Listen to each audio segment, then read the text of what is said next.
sausio 25 įvyksta pusiaužiemis.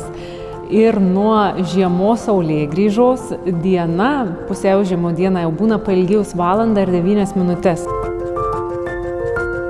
Pusiaužiemis ir pasako, kas tai yra pusė žiemos. Ir tradicinėje kultūroje sakydavo, kad diena pailgėjo per gaidžio žingsnį arba kai Libertas Klimka yra užfiksavęs per avinuko šuolį pailgėjo diena. Tai pirmiausia, tai yra ilgėjančios dienos, toks jau kaip ir pirmas pranašas ir ieškojimas pavasario pranašų gamtoje.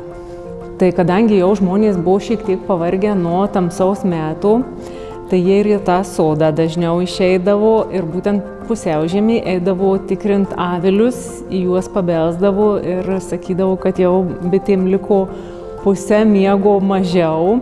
Taip pat tikėjo tuo žiemos ilgumu, jie taip įsivaizdavo, tokį kaip ir mitą susikūrę buvo apie barsuką. Turbūt visiems irgi labai gerai žinomas, kad jeigu saulėtą žiemą barsukas išlenda iš olos, tai jis šviesos išsigąsta pamatę savo šešėlį, lenda į olą, krinta ant to pačio šono ir jau žiema netrukus baigsis.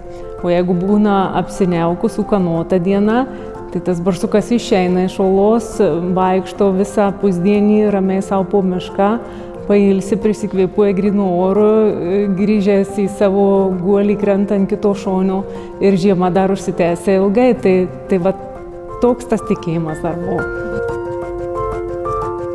Dar reikėtų pasakyti, kad tradicinėje kultūroje tai gaspadorius eidavo žiūrėti, ar pašarų užteks ūkio gyvuliams, ar ne mažesnė pusė liko negu jau sunaudota, o šeimininkė eidavo žiūrėti grūdų, rugių.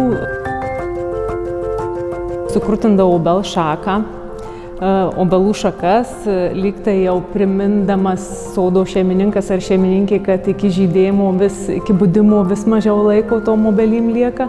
Ir taip pat žiūrėdavo gamtos reiškinius būtent pumpuruose, ar tie pumpurai jau pabrinkę, ar jau jie ten pakeitę spalvą ir netokie kaip giliame žiemos, ten gruodžio viduryje. Tai žmonės labai norėjo to šviesos, to gamtos budimo žalumos. Tai pusiaužiemis buvo pirmas tas taškas, kada jau jie prisiliesdavo prie gyvos šakelės.